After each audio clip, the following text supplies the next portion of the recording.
ጎዳናዎችና ግቢዎች ውስጥ በሺዎች የሚቆጠሩ ሰዎችን በሚስብ ብርቱ ስሜት ይሰብክ ነበር።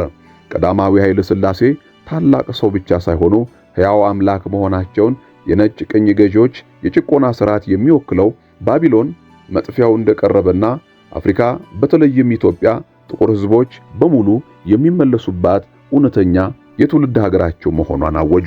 ንጉሠ ነገሥቱ ምስል በአውሮፕላኑ መውረጃ ደረጃዎች ላይ ሲታይ ሕዝቡ በከፍተኛ ሁኔታ ተናወጠ።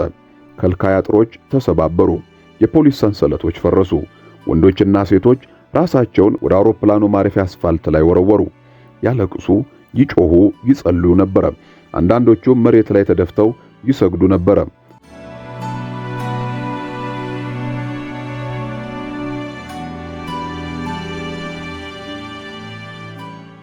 አፍሪካን ተመልከቱ፣ ጥቁር ንጉሥ ዘውድ በሚጭንበት ጊዜ የነጻነት ቀን ቀርቧልና። ታላቁ ጀማይካዊ ነብይና የመላው አፍሪካውያን አንድነት ፓን አፍሪካኒዝም ባለ ራዕይ ማርከስ ጋርቪ የተናገራቸው እነዚህ ቃላት በደረቅ ጭድ ላይ እንደወደቀ የእሳት ብልጭታ በዓለም ላይ አረፉ። ከአትላንቲክ ውቅያኖስ ማዶ በጥንታዊቷ የኢትዮጵያ ደጋማ ቦታዎች ላይ አንድ ሰው እየተነሳ ነበር። የዘር ሐረጉ በዘመናት ታሪክ በመጽሐፍ ቅዱስ ጥንታዊነት ጭጋግ ውስጥ አልፎ ከእስራኤሉ ንጉሥ ሰለሞንና ከሳባ ንግሥት ማክዳ ጋብቻ ጋር የማይቋረጥ ንጉሣዊ መስመር የሚገናኝ ሰው። ስሙም ራስ ተፈሪ መኮንን ይባላል። ዓለምም ከዚህ በኋላ ዳግመኛ እንደነበረች አልቀጠለችም። ይህ የእሱ ታሪክ ነው። ከሮማ መንግሥትም ዕድሜ የሚበልጥ የጥንታዊ ኢምፓየር ታሪክ፣ የትንቢትና የመቋቋም ታሪክ። ማንነታቸውን፣ ቋንቋቸውንና የትውልድ ሐረጋቸውን ስለተጠቀሙባት፣ ነገር ግን በአንድ ሰው ውስጥ ፈጽሞ ሊጠፋ የማይችል ብርሃን ስላገኙባት ስለ አንዲት ትንሽ ደሴት አገር ጀማይካ ሕዝቦች የሚተርክ ታሪክ። ይህ ታሪክ የኢትዮጵያ ንጉሠ ነገሥት የቀዳማዊ ኃይለ ሥላሴ ታሪክ ነው። እንዲሁም የጀማይካውያን ሕዝቦች በሕያው አምላካቸው ላይ ስላላቸው የማይሞት ፍቅር የሚናገር ታሪክ።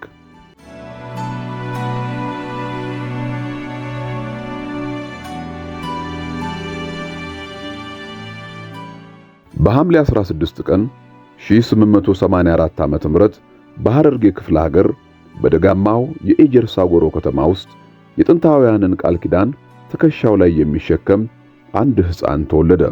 ተፈሪ መኮንን የሚል ስም የተሰጠው ይህ ሕፃን የሐረርጌው ኃያል ገዢና የአጼ ምኒልክ ሁለተኛ የአጎት ልጅ የነበሩት የራስ መኮንን ወልደ ሚካኤልና የተከበረ መኳንንት ወገን ከሆኑት ከወይዘሮ የሽመቤት አሊ የተገኘ ልጅ ነበረ። ሕፃኑ ትንሽ ጸጥተኛና ገና በዚያ ዕድሜው ከአድማስ ባሻገር የሚያዩ የሚመስሉ አይኖች ያሉት ነበረ። ኢትዮጵያ ተራ ሀገር አልነበረችም። አብዛኛው የአውሮፓ ክፍል ገና ወንጌልን ሳይሰማ ከዘመናት በፊት በአራተኛው ክፍለ ዘመን በአጼ ዛና ዘመነ መንግስት ክርስትናን የተቀበለች በምድር ላይ ካሉ ጥንታዊ የክርስትና መንግስታት አንዷ ናት። ራስ ተፈሪ የተወለዱበት የሰለሞን ሥርወ መንግስት የእስራኤል ነገስታት ሁሉ ጥበበኛ ከሆነው ከንጉሥ ሰለሞንና የሰለሞንን ጥበብ ለመቅሰም ወደ ኢየሩሳሌም ከተጓዘችው ከሳባ ንግሥት ማክዳ ጥምረት በቀጥታ የፈለቀ ነው ተብሎ ይነገራል። ልጃቸው ቀዳማዊ ምኒልክ የዳዊትን የነገስታትን የደም መስመር ብቻ ሳይሆን በትውፊቱ መሰረት የቃል ኪዳኑን ታቦት ጭምር ይዞ ወደ ኢትዮጵያ ተመለሰ።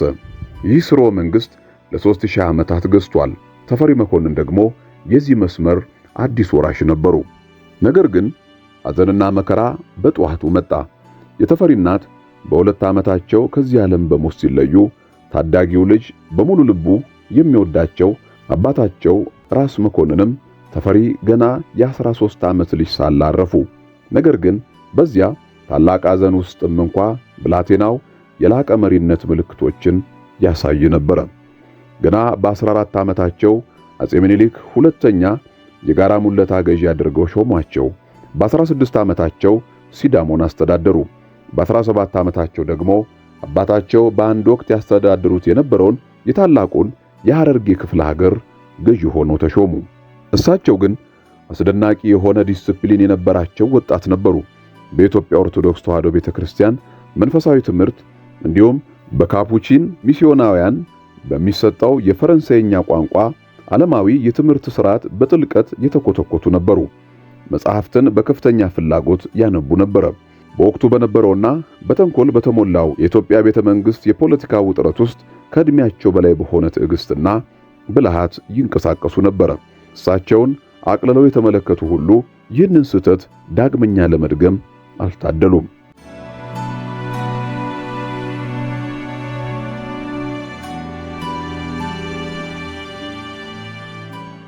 ወደ ንጉሠ ነገሥትነት ዙፋን የሚያደርሰው መንገድ ቀጥተኛም ሆነ ሰላማዊ አልነበረም።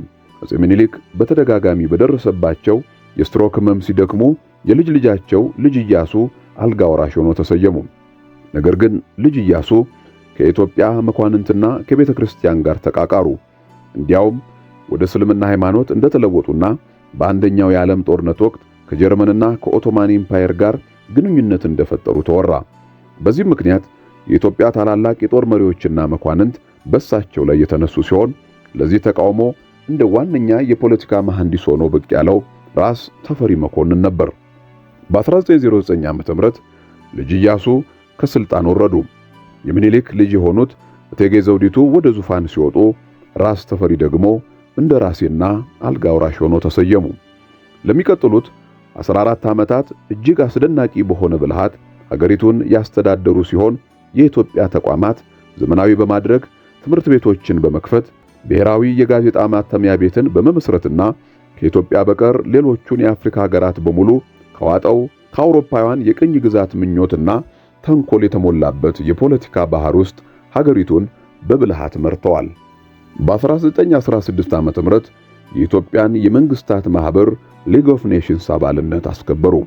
ይህ ጥንታዊቷን መንግስት ቢያንስ በሕግ ደረጃ ከአውሮፓ ታላላቅ ሀያላን መንግስታት ጋር እኩል ያሰለፈ አብዮታዊ እርምጃ ነበረ።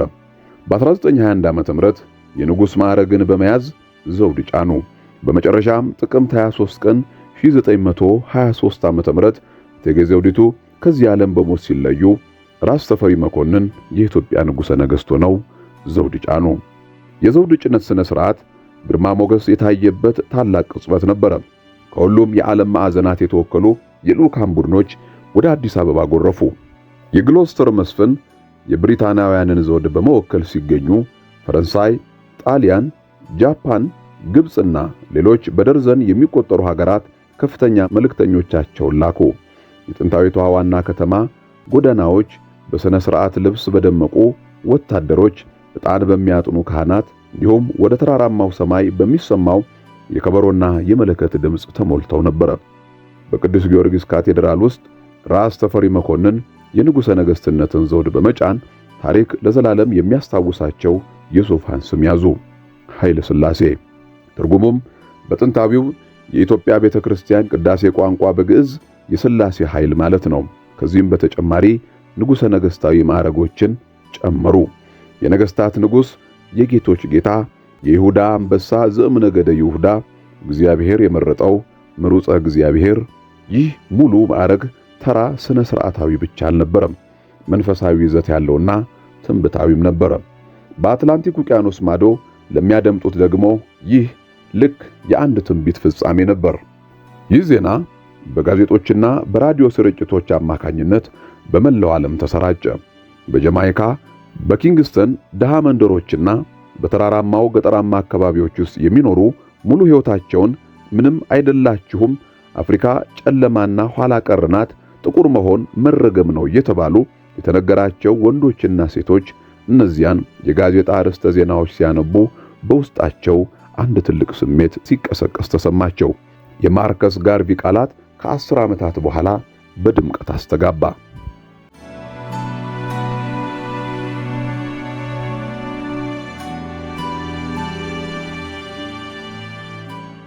የቀዳማዊ ኃይለ ሥላሴ ዘመነ መንግስት ወርቃማ ዘመን መስከረም 22 ቀን 1928 ዓ.ም በቤንቶ ሙሶሎኒ በሚመራው ፋሺስት ጣሊያን ሙሉ ወረራ ምክንያት ተቀጠፈ። ይህ ሊገመት የማይችል ጭካኔ የተሞላበት ጦርነት ነበር። የጣሊያን ጦር ዓለም አቀፍ ሕግን በግልጽ በመጣስ ከአውሮፕላን ላይ የመርዝ ጋዝ በኢትዮጵያ ወታደሮችና በንጹሃን ዜጎች ላይ ያዘነበ። መንደሮች ተቃጠሉ። በሺዎች የሚቆጠሩ ንጹሃን ተጨፈጨፉ። የኢትዮጵያ ጦር በታላቅ ጀግንነትና ቁርጠኝነት ቢዋጋም ባልተመጣጠነ የቴክኖሎጂ አቅም፣ ዘመናዊ የኢንዱስትሪ ወታደራዊ ኃይል በነበረው ጠላት ከፍተኛ ጉዳት ደረሰበት። ዓለም የተመለከተችው የብዙዎችን ሕሊና ያጎሰቆለ ድርጊትም ነበር። አንድ ነጭ የአውሮፓ ኃይል የኬሚካል መሳሪያዎችን በመጠቀም የመጨረሻዋን ነፃ የአፍሪካ ሀገር ያለምንም ሀፍረት ሲያጠፋ ቀዳማዊ ኃይለ ሥላሴ ኢትዮጵያን አባል ያደረጉባት የመንግስታቱ ማህበር ሊግ ኦፍ ኔሽንስ ግን በዝምታ ይመለከት ያመነታ የነበረ ሲሆንና በመጨረሻም ትርጉም ያለው ጣልቃ ገብነት ሳያደርግ ቀረ። ሰኔ 23 ቀን 1928 ዓ.ም ቀዳማዊ ኃይለ ሥላሴ በጄኔቫ ስዊዘርላንድ በሚገኘው የመንግስታት ማህበር ጠቅላላ ጉባኤ ፊት ቀርበው በ20ኛው ክፍለ ዘመን እጅግ ኃያል ከሆኑት ንግግሮች አንዱን አደረጉ። የተናገሩት በቁጣ ሳይሆን ይህንን ክህደት ቀድሞ እንደተረዳና ታሪክ እንዲፈርደው ለማድረግ በወሰነ ሰው በሰከነ አስደንጋጭ በሆነ የድምጽ ቃና ነበር። እንዲህ በማለት ንግግራቸውን ቀጠሉ። ዛሬ በእኛ ላይ የደረሰው ነገ በእናንተ ላይ መድረሱ አይቀርም።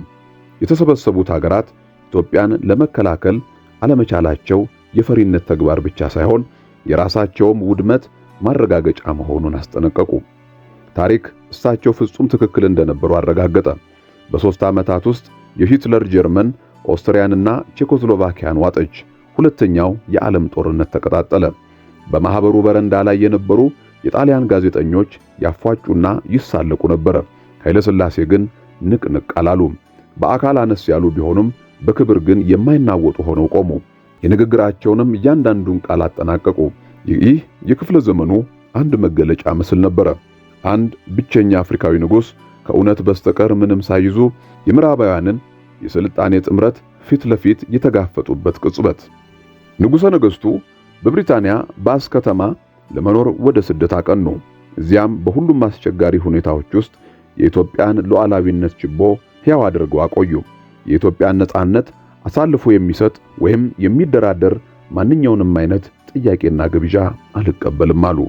ወደ ለንደን፣ ጄኔቫና ዋሽንግተን በመጓዝ ለሚያዳምጧቸው ለማንኛውም አካል የኢትዮጵያን በደልና ፍትህ አጥብቀው ተማጸኑ። ከዚያም ሁለተኛው የዓለም ጦርነት ተቀጣጠለ። ብሪታንያና ኢትዮጵያ በጣሊያንና በጀርመን ላይ ተባባሪ ኃይሎች ሆኑ። በ1933 ዓ.ም የብሪታንያና የኮመንዌልዝ ጦር አርበኞች በመባል ከሚታወቁት የኢትዮጵያ የነጻነት ተዋጊዎች ጋር በጋራ በመሆን ጣሊያንን ከኢትዮጵያ ምድር ጠራርገው አስወጡ። ሚያዝያ 27 ቀን 1933 ጣሊያኖች አዲስ አበባን ከረገጡበት ዕለት ልክ በ5ኛው ዓመት ቀዳማዊ ኃይለ ሥላሴ በታላቅ ድል አድራጊነት ወደ ዋና ከተማቸው ተመለሱ። እሳቸው ተስፋ አልቆረጡም፣ ሽንፈትንም በጭራሽ አልተቀበሉም። ጠበቁ፣ ሰሩ፣ አመኑ። በመጨረሻም ተመለሱ። ለራስ ተፈሪ ራስ ተፋሪያን አማኞች ይህ ከስደት መመለስ እጅግ በጣም ጥልቅ የሆነ መጽሐፍ ቅዱሳዊ ትርጉም ነበረው። ይህ ልክ እንደ ሙሴ፣ ዮሴፍና የእስራኤል ሕዝብ ታሪክ አይነት ጉዞ ነበር። በምርኮው መወሰድ፣ መከራን መታገስ፣ በመጨረሻም በክብር ወደ ቤት መመለስ። በወቅቱ በነበረው ሕያው ታሪክ ውስጥ የተጻፈው ይህ ክስተት የአፍሪካውያን ዲያስፖራ የራሳቸውን የሕይወት ታሪክ ቁልጭ አድርጎ የሚያሳይ ነበር።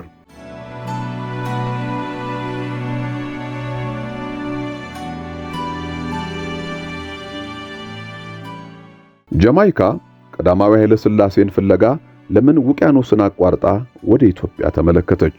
ጃማይካ በ1647 ዓ.ም በብሪታንያ የተወረረች ሲሆን ለሚቀጥሉት 2 ክፍለ ዘመናት በምድር ላይ ካሉ እጅግ አረመኔያዊ የባርነት ሥርዓቶች አንዱ የሰፈነባት ደሴት ነበረች።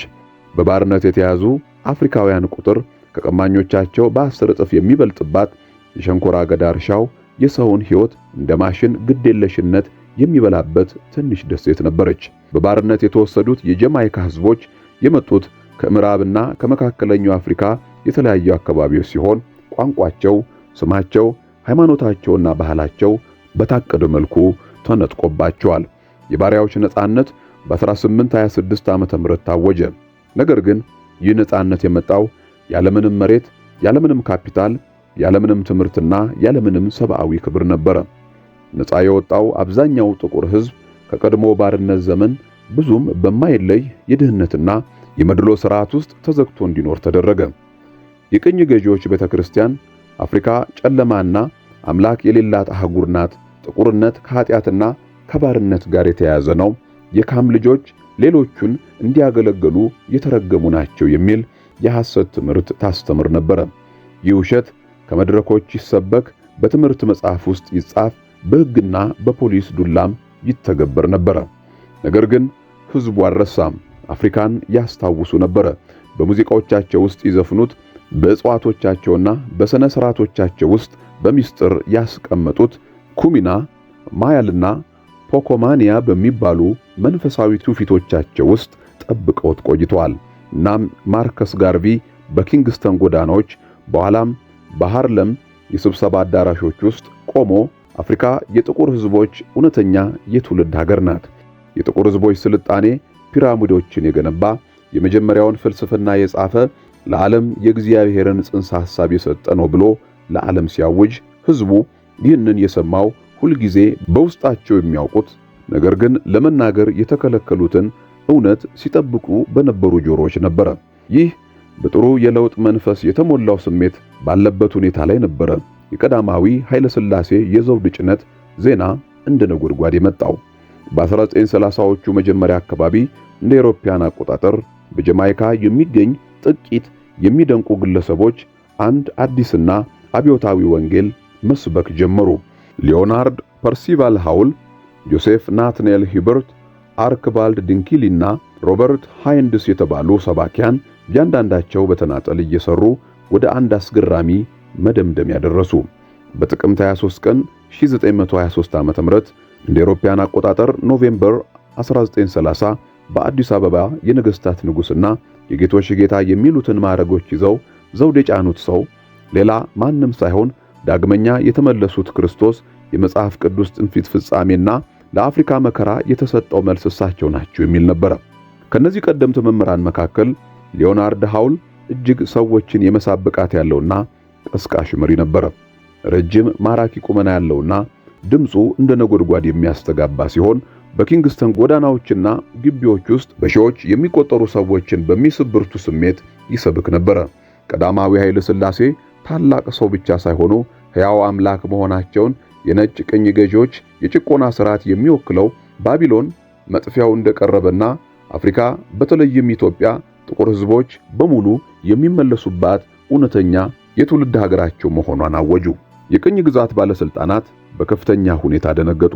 ሃውል በ1926 ዓ.ም በቁጥጥር ስር ውሎ በመንግስት ላይ አመጽን በመቀስቀስ ወንጀል ተከሶ የ2 ዓመት እስራት ተፈረደበት።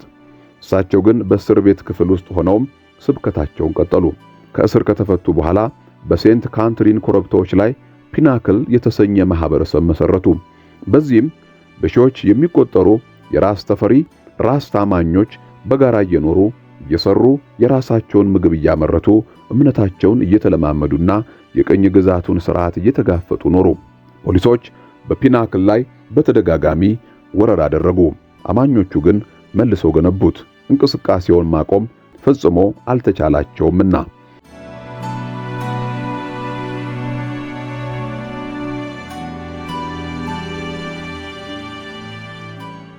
የራስ ተፈሪ አማኞች የአምልኮ አስተምሯቸውን በመጽሐፍ ቅዱስ ላይ መሰረቱ።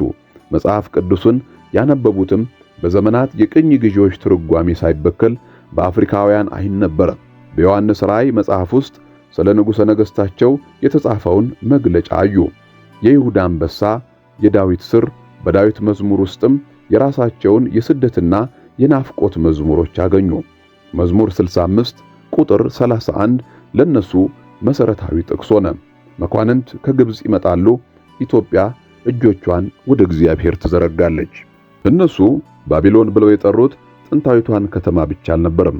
ይልቁንም በአፍሪካውያን ባርነት ብዝበዛ ላይ የተገነባውን አጠቃላይ የምዕራባውያንን የስልጣኔ ሥርዓት እንጂ። ጽዮን ብለው የጠሩትም ኢየሩሳሌምን ብቻ ሳይሆን አፍሪካን፣ በተለይም የተበተኑትን የአፍሪካ ልጆች አንድ ቀን የሚመልሱባትን የተስፋይቱን ምድር ኢትዮጵያን ነበር። ይህንን ጉዞ ሪፓትሪዬሽን፣ ወደ ትውልድ ሀገር መመለስ ብለው የጠሩት ሲሆን የራስ ተፈሪ እምነት ማዕከላዊ ምሰሶች አንዱ ሆነ። ጃ ለእግዚአብሔር የሰጡት ስም የሰጣቸውን ጸጉር ላለመቁረጥ ጸጉራቸውን ድሬድሎክስ ማሳደግ ጀመሩ። በመጽሐፍ ቅዱስ ውስጥ በሚገኘው የናዝራውያን ስዕለት በራሱ ላይ ምላጭ አይድረስ በሚለው ቃል ውስጥ መለኮታዊ ፈቃድን አገኙ። የቅኝ ግዛት ሥርዓት ይህንን ልማድ አጥብቆ ይጠላውና ይፈራው ነበር። ምክንያቱም ለድርድር የማይቀርብና የማይደለዝ የማንነት መግለጫ ስለነበር ነው። የነሱ ድሬድሎክስ የተቀጣጠለ ጸጉር ሊዋጥ ወይም ሊገራ የማይችል እምነት ምስላዊ መገለጫ ሆነ። ራስታፋሪ ባህል አይደለም፣ ሕያው እውነት እንጂ። በ1960ዎቹና በ1970ዎቹ በፈረንጆቹ አቆጣጠር የራስታፋሪ መልእክት በሬጌ ሙዚቃ አማካኝነት እጅግ ኃያል መልእክተኛውን አገኘ። የሬጌ ሙዚቃም ትልቁን ነቢዩን በሮበርት ኔስት ማርሌ ወይም ቦብ ማርሌ ውስጥ አገኘ። ቦብ ማርሌ እንደ ሬዴምፕሽን ሶንግ፣ ኤክሶደስ፣ ዎር፣ ዚምባብዌና ጌት አፕ ስታንድ አፕ ባሉ ዘፈኖቹ አማካኝነት የራስታፋሪን እምነት ወደ እያንዳንዱ የዓለም ማዕዘን ይዞ ተጓዘ። የሱ ሙዚቃ ተራ መዝናኛ አልነበረም፣ ቅዱስ ቃል ነበረ፣ የተቃውሞ ድምጽም ነበረ፣ የፍቅር ደብዳቤና የጦርነት አዋጅም ጭምር። የማርሌ ዋር የተሰኘው ዘፈን ሙሉ በሙሉ ራሳቸው ቀዳማዊ ኃይለ ሥላሴ ካደረጉት ንግግር የተወሰደ ነበረ። ንጉሠ ነገሥቱ በ1963 በተባበሩት መንግስታት ድርጅት ፊት ያደረጉት ንግግር በታሪክ ከፍተኛ ሽያጭ ካስመዘገቡት የሬጌ ዜማዎች አንዱ ነው። በማርሌ፣ በበርኒንግ ስፒር፣ በካልቸር፣ በፒተር ቶሽና በበኒ ዌለር አማካኝነት የኃይለ ሥላሴ ስም ከብሪክስተን እስከ ብራዚል፣ ከቶኪዮ እስከ ሃርለም፣ ከሌጎስ እስከ ሎስ አንጀለስ ድረስ ተዘመረ። በኪንግስተን መንደሮች፣ በኬንት ካንትሪን ኮረብታዎች ውስጥ የተለመደው የደሃው ጀማይካዊ ማህበረሰብ እምነት አሁን ላይ ዓለም አቀፋዊ መንፈሳዊ ንቅናቄ ሆነ። በዚሁ ንቅናቄም ብርት ውስጥም የማይናወጥና ዘላለማዊ ሆኖ የግርማዊነታቸውን የኢትዮጵያ ንጉሠ ነገሥት ምስል ጎልቶ ቆመ።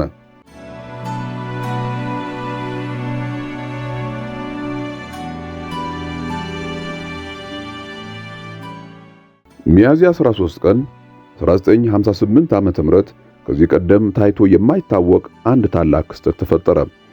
የኢትዮጵያው ንጉሠ ነገሥት ቀዳማዊ ኃይለ ሥላሴ ወደ ደሴቷ ሀገር ጀማይካ ለመጓዝ አውሮፕላን ተሳፈሩ። እሳቸውን የሚያመልኩ ራስታፋሪ የተባሉ ሰዎች እዚያ እንዳሉ ተነግሯቸው ነበር። ቁጥራቸውም በሺዎች የሚቆጠር መሆኑን ሰምተዋል። ነገር ግን ለሚጠብቃቸው ነገር ምንም አይነት ቅድመ ዝግጅት ሊያደርጉ አልቻሉም። ንጉሠ ነገሥቱን የጫነው አውሮፕላን በሞቃት የካሪቢያን አየር ውስጥ አልፎ ወደ ኪንግስተን ፓላሲዶስ አውሮፕላን ማረፊያ መውረድ ጀመረ። ከታች ደግሞ አይን ሊደርስበት በሚችለው አቅጣጫ ሁሉ ሰፊ የሰው ማዕበል ይታይ ነበር። 100,000 ምናልባትም ከዚያ በላይ የሚሆኑ ሰዎች ከደሴቷ እያንዳንዱ መንደር ተነስተው መጥተዋል። በተራራማ መንገዶች ላይ በባዶ እግራቸው ተጉዘዋል። በአውቶቡስ ጣሪያዎች ላይ ተሳፍረዋል። ሌሊቱን ሙሉ ጉዞ አድርገዋል። ብዙዎች ምንም አልቀመሱም ነበር። አውሮፕላኑ ገና ሳይቆም እንኳ ብዙዎቹ በከፍተኛ ስሜት ያለቅሱ ነበር። የእሳቸውን ምስልና ማዕረጎች የያዙ ሰንደቅ ዓላማዎችንና ባነሮችን ወደ ላይ አንስተው ነበር። አየሩ በሺዎች በሚቆጠሩ እጽዋት ጭስ፣ በከበሮ ድምፅ፣ በዜማና በታላቅ ታማኝነት በሚሰሙ የጸሎት ድምጾች ተሞልቶ ነበር። የአውሮፕላኑ በር ተከፍቶ አነስተኛና ባለግርማ ሞገስ የሆኑት ንጉሠ ነገሥቱ ምስል በአውሮፕላኑ መውረጃ ደረጃዎች ላይ ሲታይ ሕዝቡ በከፍተኛ ሁኔታ ተናወጠ። ከልካይ አጥሮች ተሰባበሩ። የፖሊስ ሰንሰለቶች ፈረሱ። ወንዶችና ሴቶች ራሳቸውን ወደ አውሮፕላኑ ማረፊያ አስፋልት ላይ ወረወሩ። ያለቅሱ፣ ይጮሁ፣ ይጸልዩ ነበር። አንዳንዶቹም መሬት ላይ ተደፍተው ይሰግዱ ነበር። ሙሉ ሕይወታቸውን ይህንን ቅጽበት ሲጠብቁ ኖረዋል። ብዙዎች ይህ ቀን ሳይመጣ በፊት ይህ ቀን እንደሚመጣ በማመን ብቻ ተስፋ አድርገው ኖረው አልፈዋል። በመቀጠልም የተከሰተው ነገር በ20ኛው ክፍለ ዘመን ታሪክ ውስጥ እጅግ አስደናቂ ከሆኑት ቅጽበቶች አንዱ ነበር።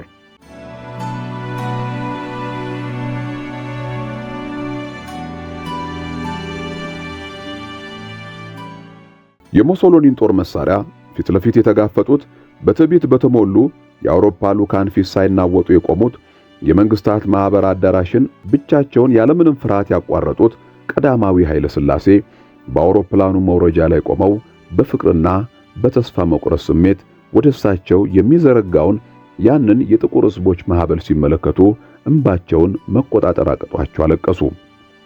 እሳቸው ስሜታቸውን በሕዝብ ፊት የሚያሳዩ ሰው አልነበሩም። ለብዙ አስርት ዓመታት ያገለገሏቸው ረዳቶቻቸው እንኳን ሲያለቅሱ አይቷቸው አያውቁም። ነገር ግን በዚያ ቅጽበት በፓላሲዶስ አውሮፕላን ማረፊያ የተመለከቱት ነገር በውስጣቸው አንድ ትልቅ ነገር ሰበረ። ደረጃውን መውረድ አቅቷቸው እዚያው ቆመውም አለቀሱ። አብረዋቸው የተጓዙ አንድ ረዳት እንደሚያስታውሱት ንጉሠ ነገሥቱ በእንባቸው መካከል ሆነው እንዲህ አሉ። በስደት መኖር ምን ማለት እንደሆነ አውቃለሁ። መጠበቅና ተስፋ ማድረግ ምን እንደሆነ አውቃለሁ። እነዚህ ሕዝቦች አልረሱም፣ ተስፋም አልቆረጡም። ንጉሠ ነገሥቱን ከአውሮፕላኑ በሰላም አውርዶ ወደ መኪናቸው ለማድረስ 45 ደቂቃ ፈጀ። ሕዝቡ በኪንግስተን በሚደረገው ሙሉ ጉዞ ሁሉ የንጉሠ ነገሥቱን መኪና አጅቧል። በመስኮቶችም በኩል እጃቸውን ይዘረጋሉ። እሳቸውን ያሉበትን መስታወት ለመንካት ብቻ እጆቻቸውን ከመስታወቱ ጋር ያጣብቁ ነበር። ሴቶች በየመንገዱ ራሳቸውን ስተው ይወድቁ ነበር። ወንዶች በግልጽ ያለቅሱ ነበር።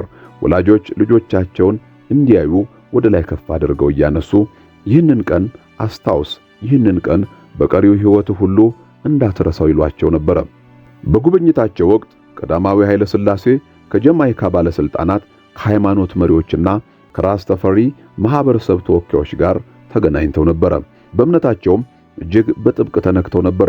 ንጉሠ ነገሥቱ በተወካዮቻቸው አማካኝነትና መልእክቱን ለመቀበል ወደ መኪናው ተከታታይ ሰልፍ ተጠግተው በነበረችው ብሪታ ማርሌ ትርጉም እንደተገለጸው የጀማይካ ሕዝቦች ወደ አፍሪካ ለመመለስ ሪፓትሪዬሽን ከመጠየቃቸው በፊት ራሷን ጀማይካን ነፃ ማውጣት እንዳለባቸው ተናግረዋል። የሰብአዊ ክብር ትግል አንድ ሰው ባለበት ቦታ ሁሉ መሸነፍ የለበትም። እሳቸው ለራስ ተፈሪ ታላላቆች የወርቅ ሜዳሊያ ሸለሙ። በመንግስታዊ ስነ ስርዓቶች ላይ በመገኘትም ከጠቅላይ ሚኒስትር ሂው ሽረር ጋር ተወያዩ። ማህበረሰቦችን፣ ትምህርት ቤቶችን፣ አብያተ ክርስቲያናትንም ጎበኙ። በሄዱበት ቦታ ሁሉ ህዝቡ ወደፊት ይጋፋ ነበር። በሁሉም ቦታ ያው እንባ አለ፣ ያው የሚዘረጉ እጆች፣ ያውም በስሜት የተሰበሩና ምስጋና የተሞሉ ድምጾች ነበሩ። ጉብኝቱ የቆየው ለ3 ቀናት ብቻ ነበር። ነገር ግን በጀማይካ ላይ ጥሎት ያለፈው አሻራ ፈጽሞ የማይጠፋ ቋሚና በአንድ ሙሉ ህዝብ ነፍስ ውስጥ የታተመ ነው። ሚያዝያ 13 ቀን አሁንም ድረስ በየዓመቱ በጀማይካና በዓለም ዙሪያ ባሉ የራስ ተፈሪ ማህበረሰቦች ዘንድ ግራውኔሽን ዴይ ተብሎ ይከበራል። ይህም በራስ ተፈሪ የቀን መቁጠሪያ ውስጥ ከጥቅምት 23 የንጉሠ ነገሥቱ የዘውድ ጭነት በዓል በመቀጠል ሁለተኛው እጅግ የተቀደሰ ቀን ነው። ይህ ቀን የከበሮ ድምፅ፣ የዝማሬ፣ የጸሎትና የማህበረሰባዊ ፍቅር ዕለት ነው። በፓላሲዶስ አውሮፕላን ማረፊያ የነበሩት የእነዚህ 100,000 ነፍሳት ትውስታ የሚታደስበትና የሚከበርበት ታላቅ ቀን ነው።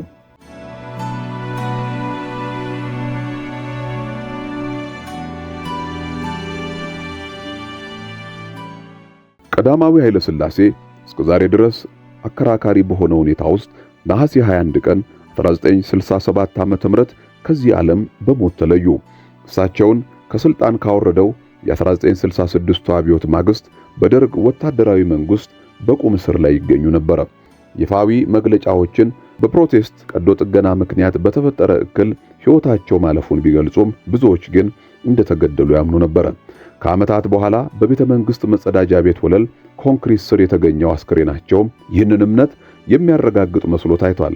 በወቅቱ ዕድሜያቸው 83 ዓመት ነበር። ለብዙ የራስ ተፈሪ አማኞች ግን ሞት እንኳ የእሳቸውን ክብር ሊቀንስ አልቻለም። አንዳንዶች ስለ መለኮትነታቸው ያለውን አስተምሮ በመጥቀስ ጨርሶ መሞታቸውን ለመቀበል ፍቃደኛ አልሆኑም። ሌሎች ደግሞ ስጋዊ ሞታቸውን ቢቀበሉም መንፈሳቸው፣ ሕያውነታቸውና ቃላቸው እሳቸው ባነሳሱት እምነት ውስጥ ለዘላለም የማይሞት ሆኖ እንደሚኖር ያምናሉ። በራስ ተፈሪ አስተምሮ ውስጥ ኃይለ ሥላሴ በመንፈስ ይኑሩ ወይስ በስጋ አሁንም አብረውን አሉ የሚለው ክርክር እስከዛሬ ድረስ ያልተቋጨና ሕያው የሆነ የውይይት ርዕስ ነው። ካነሳሱት እምነት ውጪ በምድር ላይ ጥለውት የሄዱት ተግባራዊ አሻራ እጅግ ሰፊ ነው። ኢትዮጵያን ዘመናዊ አድርገዋል። አረጌውን የፊውዳል መኳንን ሥርዓት ሽረዋል። የሀገሪቱን የመጀመሪያ ሕገ መንግሥትም አርቅቀዋል። የአዲስ አበባ ዩኒቨርሲቲን መስርተዋል። የአፍሪካ አንድነት ድርጅትን አሁን የአፍሪካ ህብረትንም አቋቁመዋል። እንዲሁም ለዘመናዊው የአፍሪካ ዲፕሎማሲ ግንባር ቀደም መሐንዲስም ነበሩ። በመንግስታት ማህበርና በተባበሩት መንግስታት ድርጅት ፊት ያደረጓቸው ንግግሮች እስከዛሬ ድረስ በሕግ ትምህርት ቤቶችና በፖለቲካ ሳይንስ ክፍሎችም ውስጥ ይጠናሉ። ነገር ግን ምናልባት ስለ ቀዳማዊ ኃይለ ሥላሴ ታሪክ እጅግ አስደናቂው ነገር በኃያላን መንግስታት ቤተ መንግስት ውስጥ ያደረጉት ሳይሆን በድሆች ልብ ውስጥ ያላቸው ትርጉም ነው።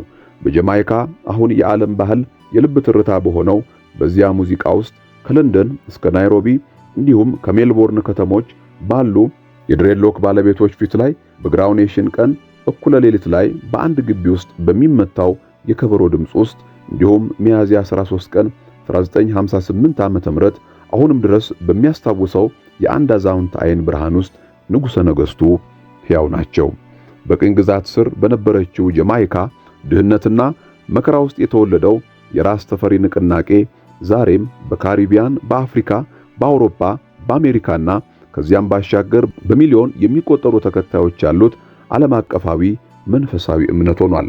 ዓለምን የለወጠ ሙዚቃን ከጀማይካ እስከ ደቡብ አፍሪካ ያሉ የነጻነት ንቅናቄዎችን ያነሳሳ የአፍሪካውያን ክብር አስተምህሮን እንዲሁም በቅናት ሳይሆን በፍቅር በኃይል ሳይሆን በእውነት ላይ የተገነባ የመንፈሳዊ ተቃውሞ ሞዴልን አፍርቷል።